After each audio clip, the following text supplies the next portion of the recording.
Hello मेरे प्यारे बच्चों, आज हम लोग ऑर्गेनिक स्टार्ट करने वाले हैं। और जो ऑर्गेनिक हम लोग आज स्टार्ट करेंगे बाबू, वो ना 11th और ना ही 12th के पॉइंट ये पढ़ेंगे, हम लोग दोनों एक साथ पढ़ेंगे और उसके मैकेनिज्म को हम लोग देखेंगे कैसे रिएक्शंस को करते हैं। उसके पहले हम आपको एक परफेक्ट सीक्वेंस ऑर्गेनिक को पढ़ने के लिए बताते हैं, जिससे कि आपको ऑर्गेनिक में एक भी चीज रटना ना पड़े। जैसे ऑर्गेनिक नाम सुनते ही अक्सर बच्चों का जो होता है एक ऑर्गेनोफोबिया है कि ऑर्गेनिक से डर लगता है, हमको नहीं पढ़ने का मन करता है। तो वो सारे प्रॉब्लम्स आपके आज दूर होने वाले हैं। बस 3-4 वीडियो अच्छे से देखिए, जो ये वीडियो को आप अच्छे से उसका नोट्स भी बनाइए और फिर देखिए कितना मजा आता है आपको। ऑर्गेनिक के सारे रिएक्शन बड़े अच्छे से और कंसेप्ट के साथ उसके आप बनाएंगे, रटना नहीं पड़ेगा आपको कोई भी रिएक्शंस। ठीक है, तो चलिए स्टार्ट करते हैं। देखिए ऑर्गेनिक केमिस्ट्री में जो है आपका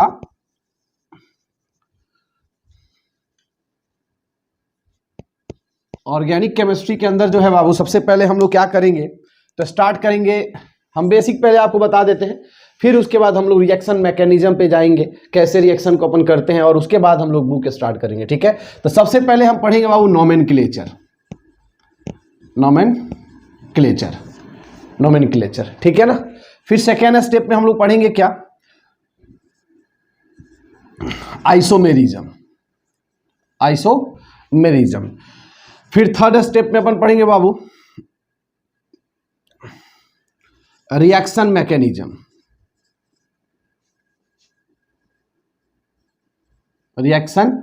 मैकेनिज्म। और उसके बाद अपन हम लोग चैप्टर को स्टार्ट करेंगे और एक एक करके आगे बढ़ेंगे। ठीक है ना। तो बेसिकली हम लोग एक्चुअली 11th 12th दोनों लेके चलेंगे, लेकिन हम लोग जो चैप्टर स्टार्ट करेंगे बाबू पहले 12th कवर करेंगे, देन 11th कवर करेंगे। ठीक है ना। तो बहुत ही आसान है ये। तो पहले 12th हम लोग, और ये जो है बाबू ये दोनों चीज में आता है, 11th और 12th दोनों में ही आता है। ठीक है, तो आप अच्छे से इस चीज को देखें। और हम लोग क्या है कि पहले स्टार्ट कर लें कौन सा, नोमेनक्लेचर। तो चलिए तो लोग स्टार्ट कर रहे हैं आपके नोमेनक्लेचर, बोले तो नामकरण और नोमेनक्लेचर ऑफ हाइड्रोकार्बन। उसमें हम लोग नोमेनक्लेचर दो तरह से करते हैं, एक IUPAC से और कॉमन नोमेनक्लेचर।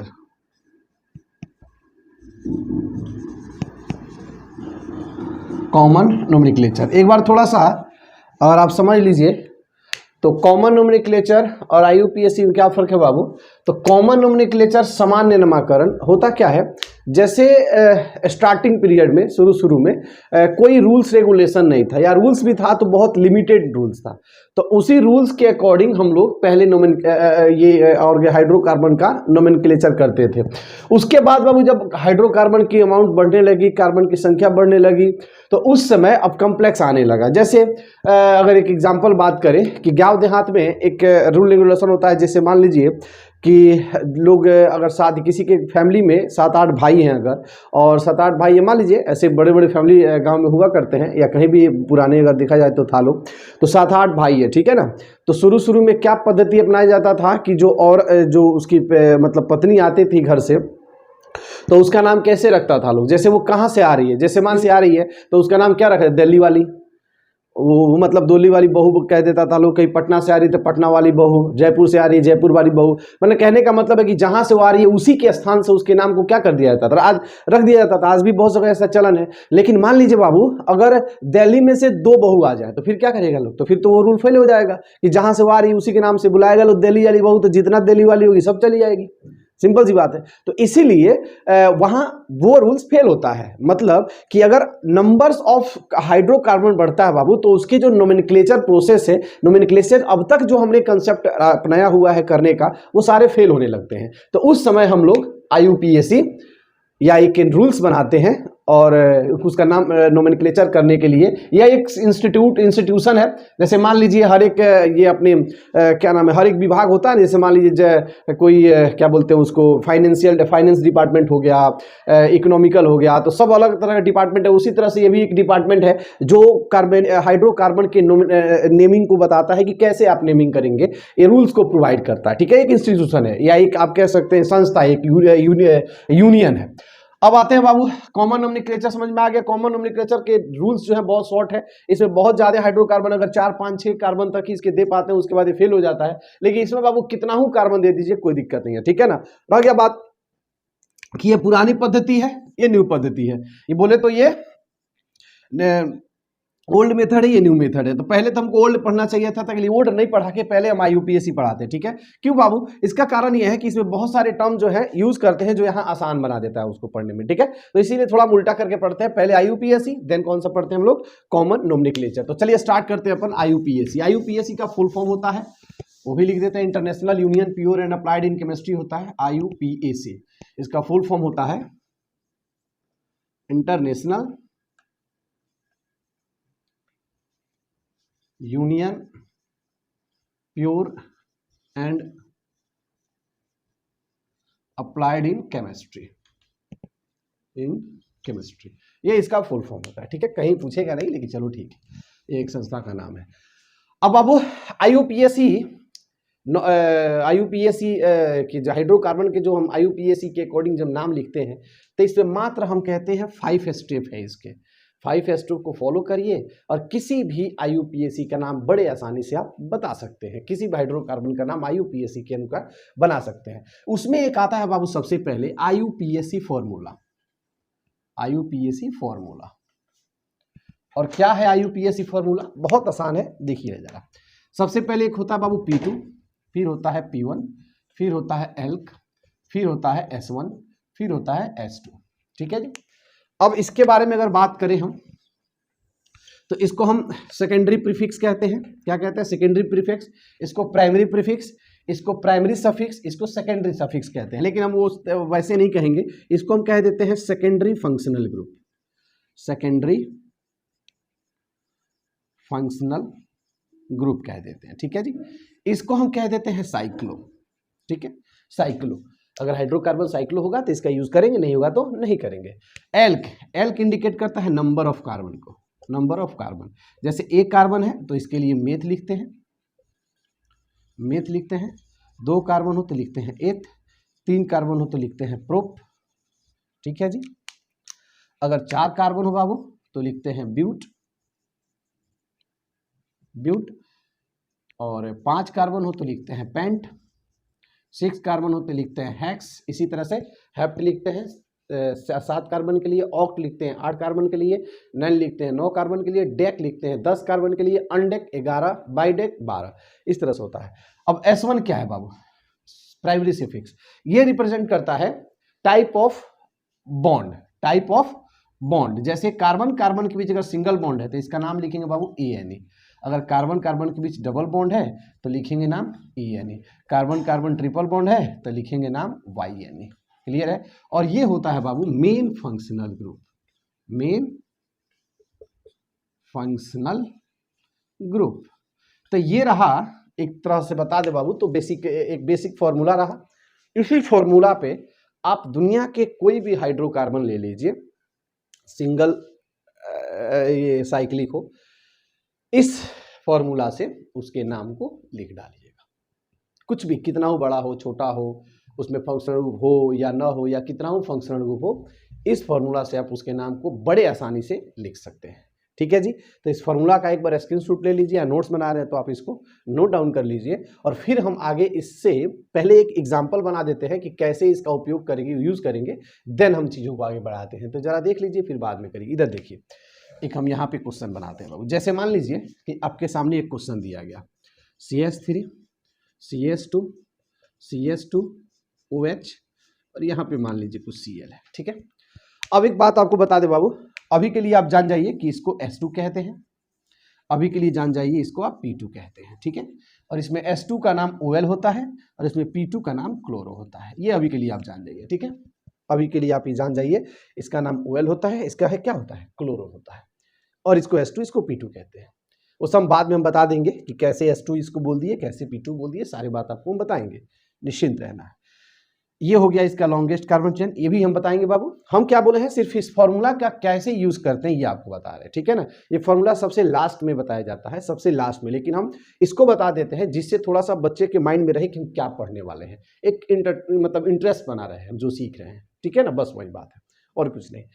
मुद्दा मेरा बस ये है कि अगर आपको हम कहीं घुमाने ले जाएं और बिना बोले हुए लेके बस बैठा दे चलो घूमने चलो, तो रास्ते पर यही सोचोगे पता ना कहाँ लेके चले जाएंगे ना, और बता देते हैं कि चलो आज चिड़ियाघर चलते हैं या यहाँ चलते हैं, तो फिर आप उसमें इंटरेस्टेड रहिएगा उस जगह को जाने के लिए, तो पूरे जगह में मजा लेते जाइएगा कि हाँ चलो हम यहाँ जा रहे हैं, ये देख लिए वो देख लिए, और नहीं बताए तो रास्ता पर यही सोचिएगा कहाँ जाना है यार, कहाँ जाना है, मतलब आप उसको वो क्या नाम है जहाँ जाना है उसके चक्कर में पूरे रास्ता का आनंद भूल जाइएगा। बस यही कारण है कि पहले थोड़ा अंत वाला चीज़ दिखा देते हैं, थोड़ा अच्छा लगेगा, तब इसको हम एक एक चीज़ करेंगे। तो आपको क्या क्या अभी नहीं पता होगा बाबू, ये कैसे हम इसको S2 बोल दिए, कैसे P2 बोल दिए, ये कैसे इसका एक घेराव कर दिए मतलब लॉन्गेस्ट कार्बन चेन ले लिया, और कैसे हम इसका नंबरिंग कर दे रहे, ये भी आपको पता नहीं है। इसके बाद जो बता रहा है वो पता होगा। अब समझिए बाबू, ये फॉर्मूला का अप्लाई इसमें करेंगे। इस फॉर्मूला में सबसे पहले किसको कह रहा है लिखने के लिए, P2 को कह रहा है। किसको कह रहा है, P2। इस क्वेश्चन में आप P2 को ढूंढिए, कौन सा P2 है बाबू, यहाँ Cl2 है, और इसका नाम क्या है, क्लोरो है। कितने नंबर पे, 2 नंबर पे। तो लिखना स्टार्ट करते बाबू, नाम इसका क्या लिखेंगे हम लोग, इसका नाम 2 क्लोरो। क्या लिखेंगे, 2 क्लोरो। क्या लिखेंगे जी, 2 क्लोरो। बहुत बढ़िया। इसके बाद 2 क्लोरो, इसके बाद P1। क्या ये साइकिल है, नहीं है। साइकिल होता तो बाबू ऐसे होता है, साइकिल होगा ना तो इसका कोई भी टर्मिनल पॉइंट दिखाई नहीं देता है, मतलब अंतिम सिरा नहीं दिखाई देता है। जैसे ये यहाँ पे इसका और इसका टर्मिनल साइड है, लेकिन अगर मान लीजिए ऐसा कुछ हो, ऐसा कुछ है तो कोई टर्मिनल है इसका, तो बता सकते हैं कौन स्टार्ट का कार्बन है कौन लास्ट कार्बन है, नहीं बता सकते आप, ठीक है। तो इसीलिए ये साइक्लिक नहीं है, तो ये तो यहाँ पे लिखेंगे नहीं, अगर होता तो लिखते, नहीं होता तो नहीं लिखेंगे। तो 2 क्लोरो हमने लिख दिया। उसके बाद चलता है बाबू, नंबर ऑफ एल्क मांग रहा है, नंबर ऑफ कार्बन। कितने कार्बन दिखाई दे रहा है आपको, 3 नंबर ऑफ कार्बन। 3 के लिए बाबू क्या लिखा गया, जरा ध्यान से देखिए, प्रोप लिखा गया। क्या लिखा गया है, प्रोप। प्रोप सही, बहुत बढ़िया। अब बताइए, कार्बन कार्बन के बीच कौन सा बॉन्ड दिखाई दे रहा है आपको, ऐसा लिखना है ना। ये क्या कह रहा है, बॉन्ड के बारे में कह रहा है, तो कौन सा बॉन्ड दिखाई दे रहा है, सिंगल बॉन्ड। तो नाम क्या लिखेंगे सिंगल का है, AN। क्या लिखेंगे, AN। ई रहेगा, ठीक है। लेकिन दिक्कत यह है बाबू कि जब एक नया वर्ड इंग्लिश में बनाया जाता है ना, पहले से है उस वर्ड के बारे में नहीं बात कर रहे हैं, एक नया वर्ड जब बनाते हैं आप, तो 2 वोवेल लेटर को एक साथ नहीं लिखा जाता है, ठीक है। ये इंग्लिश वाले का प्रॉब्लम है, तो ई को हटा देते हैं। अब क्यों बाबू, चूंकि इसका नाम क्या है, OL है, O और E दोनों ही वोवेल लेटर हैं, और एक ही साथ इसको नहीं लिखा जाता है एक साथ, तो इसीलिए हम 1 नंबर पे है OL, तो डायरेक्ट OL बिना नंबर दिए दे सकते हैं। 1 नंबर को लिखे ना लिखे सब चलता है, सही है। तो नाम क्या हो गया, 2 क्लोरो प्रोपेनॉल। ये रहा इस फॉर्मूला का जादू, ठीक है ना। बस समझना क्या है आपको कि ये कैसे लिखी हमने और ये कैसे लिखी हमने, इसी चीज को आपको समझना है। तो चलिए इसको आप लोग अब स्क्रीनशॉट कर लीजिए, हम हट जाते हैं और फिर आपको हम आगे की चीज़ बताते हैं। बाबू हम लोग को जैसे जो फॉर्मूला है, उस फॉर्मूला के बाद में हम लोगों को ये स्टेप फॉलो करना है। क्या फॉलो करना है, return the IUPAC name of any hydrocarbon by the following steps. नीचे फॉलोइंग स्टेप्स दिए हैं, इसको फॉलो करते हुए जो भी हाइड्रोकार्बन आपके सामने आएगा उसका नोमेनक्लेचर लिखिएगा। एक सीक्वेंस आपको प्रोवाइड कर रहे हैं जिससे कि आपके लिए आसान रहे, रटना नहीं पड़े और कंफ्यूज नहीं होना पड़े। पहला है बाबू, पहला स्टेप है selection of functional group, selection of functional group. Second में आता है बाबू कि determination of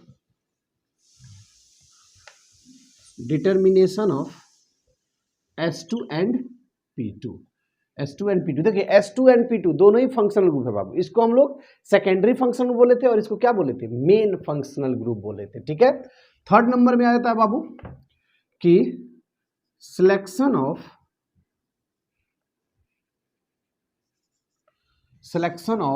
longest carbon chain,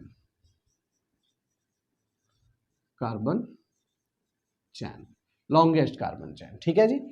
fourth number में आता है numbering the longest carbon chain, और फिफ्थ नंबर में आता है apply the IUPAC formula. IUPAC ink मेरा लाइट हो गया, चलिए डालेंगे अप्लाई द IUPAC फॉर्मूला। तो सबसे पहला है बाबू क्या, सिलेक्शन ऑफ फंक्शनल ग्रुप। दूसरा है determination determination of S2 and P2, और थर्ड नंबर है selection of longest carbon chain, और fourth number numbering the IUPAC formula, और लास्ट है अप्लाई द IUPAC फॉर्मूला, वही IUPAC फॉर्मूला जो हमने बोले लिखा हुआ था। एक तरह से जो फिफ्थ स्टेप है मेरा वो कंप्लीट है, बस कनेक्ट कर देना है, और यही फोर्थ स्टेप आपको पढ़ना है। इसमें थोड़ा ये जो सेकेंड नंबर है यही थोड़ा सा कॉम्प्लेक्स होगा ना, तो ये और ये तीनों बहुत ही आसान है, कॉम्प्लेक्स नहीं है, मतलब थोड़े से इसमें मतलब कुछ ज़्यादा पॉइंट्स आएंगे, बाकी कुछ नहीं है, बाकी ये सब आसान है, ठीक है जी। और एक और बता दे बाबू, IUPAC कि ये अगर 5 स्टेप आप कर लेते हैं, रटना नहीं है, सबसे पहली बात इसमें कुछ रटना नहीं है, बताएंगे, बहुत आसान है, ठीक है। ये अगर हम 5 स्टेप कर लेते हैं बाबू, तो इतना समझ जाइए कि कोई भी हाइड्रोकार्बन आपके सामने चला आए तो हाइड्रोकार्बन का हिम्मत नहीं है कि आपसे बिना आप अपना नाम लिखवाए हुए चला जाए, ये मेरा गारंटी है, ठीक है। तो पूरी तरह से आप नेक्स्ट वीडियो देखते रहिएगा। थोड़ा इसको हम इतना ही आज रहने देते हैं, कल से स्टार्ट करेंगे बाबू। पहला स्टेप कौन सा? सिलेक्शन ऑफ फंक्शनल ग्रुप, फिर हम लोग आगे बढ़ेंगे। तो नेक्स्ट क्लास में मे भी कंप्लीट कर ले, या ये थोड़ा लंबा है, देखेंगे जितना होता है, ठीक है। और ज़्यादा नहीं, हमको लग रहा है कि आज तो इंट्रोडक्शन था, बेसिक चीज़ें था, हमको लग रहा है 2-3 वीडियो में पूरा IUPAC कंप्लीट हो जाएगा, आपका कुछ भी उससे नहीं बचेगा। वो चाहे साइक्लिक कंपाउंड हो चाहे एसाइक्लिक कंपाउंड हो, वो सारे के सारे चीज़ कंप्लीट हो जाएंगे। तो ठीक है, चलिए मिलते हैं अपन नेक्स्ट वीडियो में। मस्त रहिए, खुश रहिए और अच्छे से पढ़ते रहिए। और अगर आपको आगे की वीडियो अच्छे रहेगी, ये वीडियो अच्छी लगे तो आप अपने दोस्तों के साथ जरूर शेयर करिए। तो मिलते हैं बाबू नेक्स्ट वीडियो में। ओके।